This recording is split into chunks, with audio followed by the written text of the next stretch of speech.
Hello friends, welcome to my channel. इस video में आज मैं आपके साथ शेयर कर रही हूँ अक्षय तृतीया की सरल पूजा विधि। अक्षय तृतीया का पर्व वैशाख मास के शुक्ल पक्ष की तृतीया को मनाया जाता है। इसे अक्षय तृतीया, अक्खा तीज या फिर अकतीज के नाम से भी जाना जाता है। अक्षय तृतीया के दिन किए जाने वाले दान पुण्य पूजा पाठ का कभी भी क्षय नहीं होता है। साथ ही इस दिन किए जाने वाले शुभ कार्यों के लिए कोई भी मुहूर्त नहीं देखना पड़ता है। आप बिना मुहूर्त देखे ही कोई भी शुभ कार्य मंगल कार्य शुरू कर सकते हैं। जिस जगह हम पूजा करेंगे उस जगह हम चौकी लगा लेंगे। अब हम भगवान को आसन देने के लिए पीले रंग का वस्त्र चौकी पर बिछा लेंगे, क्योंकि भगवान विष्णु को पीला रंग अत्यधिक प्रिय है। अब हम सबसे पहले भगवान गणेश को अक्षत का आसन देते हुए चौकी पर विराजित कर लेंगे। साथ ही हम अक्षत का आसन देते हुए भगवान विष्णु, माता लक्ष्मी जी की फोटो को भी विराजित कर लेंगे। यदि आपके पास भगवान विष्णु, माता लक्ष्मी जी का विग्रह है तो आप विग्रह रख लीजिएगा। अक्षय तृतीया के दिन से ही कान्हा जी की चंदन यात्रा भी शुरू हो जाती है, तो हम कान्हा जी को चंदन का लेपन कर देंगे। चंदन का लेपन करने से कान्हा जी को शीतलता मिलती है, क्योंकि चंदन की तासीर शीतल होती है। मैंने यहाँ पर अष्टगंध चंदन से भगवान का लेपन किया है। आप चाहें तो जो लकड़ी वाला चंदन आता है उसे घिस करके भगवान का लेपन कर सकते हैं। वैशाख मास में आपको कान्हा जी का प्रतिदिन चंदन लेपन अवश्य करना चाहिए। अब हमने जो कान्हा जी के लिए फूलों का आसन तैयार किया था उस पर हम भगवान को विराजित कर देंगे। अब हम एक मिट्टी की मटकी लेंगे। आप मटकी की जगह सुराही या फिर पानी वाला जो बड़ा वाला घड़ा होता है वो भी ले सकते हैं।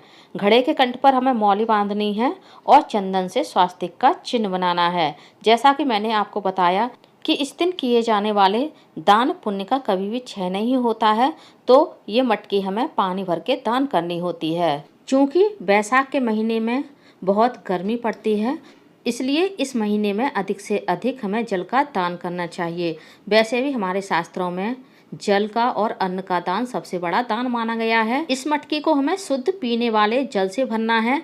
जल में थोड़ी सी हमें शक्कर या गुड़ डालना होता है ताकि जल में हल्का सा मीठापन रहे। अब हम इस मटकी को एक प्लेट में, आप चाहें तो किसी मिट्टी के पात्र में भी अक्षत, जौ या गेहूं भर करके मटकी को चौकी पर विराजित कर सकते हैं। और मटकी को हम सर्वे से ढक देंगे, जिसमें हम थोड़े से अक्षत डाल देंगे। और मटकी के ऊपर हम कोई ऋतु फल जैसे खरबूज, तरबूज, ककड़ी, खीरा, आम कोई भी फल रख देंगे। और यदि आपने कोई सोने चांदी की वस्तु खरीदी है तो उसे भी आप भगवान के पास रख दें। अब हम अक्षत का आसन देते हुए एक घी के दीपक को चौकी पर विराजित कर देंगे। और पूजा आरंभ करने से पहले हम दीपक को प्रज्वलित कर लेंगे, क्योंकि दीपक के रूप में अग्निदेव हमारी पूजा के साक्षी होते हैं। साथ ही हम भगवान को धूप दीप दिखाएंगे और एक जल का कलश हम भगवान के पास भोग के रूप में रख देंगे। अब हम सभी भगवान को भावपूर्ण स्नान कराएंगे। आप ये स्नान गंगा जल से भी करा सकते हैं और शुद्ध जल से भी करा सकते हैं। सर्वप्रथम हम भगवान गणेश को चंदन से तिलक करेंगे, अक्षत चढ़ाएंगे और साथ ही उनका प्रिय भोग धूप घास अर्पित करेंगे और इत्र और वस्त्र रूपी मौली भी अर्पित कर देंगे और एक जनेऊ भी अर्पित कर देंगे। मैंने कच्चे सूत से भगवान के लिए जनेऊ बनाया है। आप रेडीमेड जनेऊ भी भगवान को यहाँ पर अर्पित कर सकते हैं। और गणेश जी को हम कुमकुम भी अर्पित कर देंगे। अब हम भगवान विष्णु का पीले चंदन से पूजन करेंगे। इस दिन आप माता लक्ष्मी को भी पीले चंदन से तिलक कर सकते हैं। इसके बाद हम कान्हा जी को भी चंदन से तिलक कर देंगे और अक्षत अर्पित कर देंगे। भगवान विष्णु को और कान्हा जी को हम पीला पुष्प अर्पित करेंगे और माता लक्ष्मी को हम लाल पुष्प अर्पित करेंगे। यदि आपको कमल का पुष्प मिल जाए तो वो आप माता लक्ष्मी को अवश्य अर्पित करिएगा, बहुत ही शुभ रहेगा। अक्षय तृतीया को अबूझ मुहूर्त तिथि भी कहा जाता है। अब हम एक पीले वस्त्र में इत्र लगा करके भगवान को अर्पित कर देंगे। देखिए फ्रेंड्स, कुछ लोग अक्षय तृतीया की पूजा में भगवान विष्णु, माता लक्ष्मी की पूजा करते हैं और कुछ लोग इस दिन लड्डू गोपाल की सेवा करते हैं। अब हम लड्डू गोपाल को भी इत्र और वस्त्र रूपी मौली अर्पित कर देंगे। साथ ही एक जनेऊ भी हम भगवान विष्णु को अर्पित करेंगे। जनेऊ में आप थोड़ी सी हल्दी या फिर चंदन लगा लें ताकि जनेऊ पीला हो जाए, क्योंकि भगवान विष्णु को पीली चीज़ें अत्यधिक प्रिय होती हैं। साथ ही हमने दक्षिणा स्वरूप कुछ पैसे भी भगवान को अर्पित कर दिए हैं। फ्रेंड्स, अक्षय तृतीया के दिन भगवान की चंदन यात्रा के साथ साथ श्री बांके बिहारी जी के चरणों में चंदन का लड्डू या चंदन का गोला भी अर्पित किया जाता है। तो हमारे लड्डू गोपाल भी भगवान बांके बिहारी का ही स्वरूप है। तो इस दिन हम अपने लड्डू गोपाल के चरणों में एक चंदन का गोला भी अवश्य समर्पित करेंगे। बाद में आप इस चंदन के गोले से रोज अपने मस्तक पर, अपने बच्चों के मस्तक पर तिलक लगा करके यूज कर सकते हैं। अब हम कलश का भी पूजन कर देंगे। अक्षय तृतीया की पूजा में खास तौर से चंदन का विशेष महत्व होता है और इस पूजा में अधिक से अधिक चंदन का प्रयोग किया जाता है। अब कुछ लोगों के मन में यह विचार भी आ रहा होगा, जो हमने लड्डू गोपाल जी का चंदन श्रृंगार किया है उसको हमें कब तक रहने देना है, कब हमें लड्डू गोपाल का दोबारा से स्नान कराना है।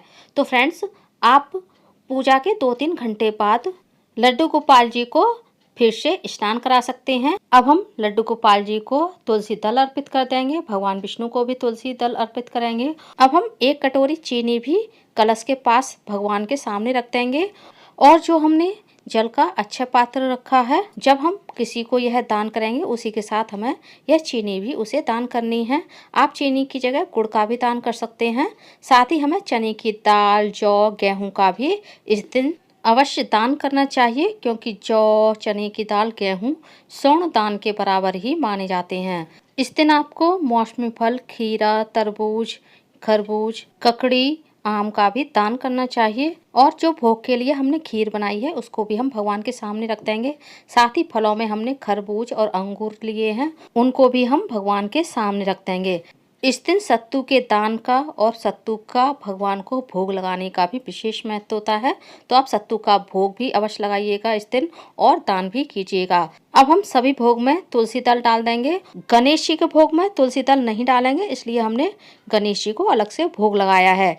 फ्रेंड्स, यदि आपके पास तुलसी दल ना हो तो आप तुलसी की सूखी जो लकड़ी होती है उसे भगवान के भोग के पास रख सकते हैं, भगवान के पास रख सकते हैं। इससे भी भगवान आपका भोग और आपकी पूजा को स्वीकार करते हैं, क्योंकि भगवान विष्णु की पूजा में केवल तुलसी दल का ही महत्व नहीं है, तुलसी की सूखी लकड़ी का भी विशेष महत्व है। अब हम माता लक्ष्मी जी को भी कुछ सुहाग की सामग्री अर्पित कर देंगे। ये सुहाग की सामग्री आप अपनी श्रद्धा के अनुसार कम या ज़्यादा ले सकते हैं। तुलसी की सूखी लकड़ी से तुलसी माला भी बनाई जाती है, जिसका महत्व हम सभी जानते हैं। अब हम चने की दाल को हाथ में लेकर के अक्षय तृतीया की कहानी को सुनेंगे या फिर पढ़ेंगे।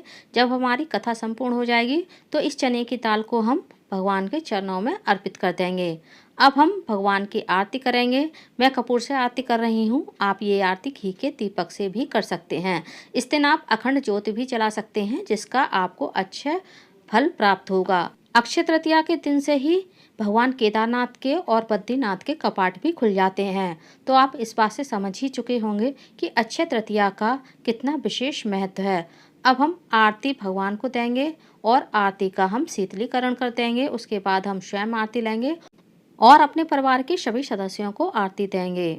उम्मीद करती हूँ फ्रेंड्स, अक्षय तृतीया की मेरी ये सरल सी छोटी सी पूजा विधि आप लोगों को अच्छी लगी होगी।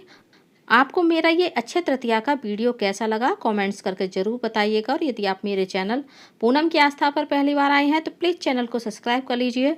वीडियो को ज़्यादा से ज़्यादा लाइक कीजिए, शेयर कीजिए, साथ ही बेल आइकन को प्रेस कर दीजिए, ताकि हमारे आने वाली सारी लेटेस्ट वीडियो की नोटिफिकेशन आप लोगों को टाइम से मिल सके। कॉमेंट्स बॉक्स में भगवान विष्णु की जय अवश्य लिखिएगा। भगवान विष्णु की जय। ओम नमो भगवते वासुदेवाय नमः। धन्यवाद फ्रेंड्स।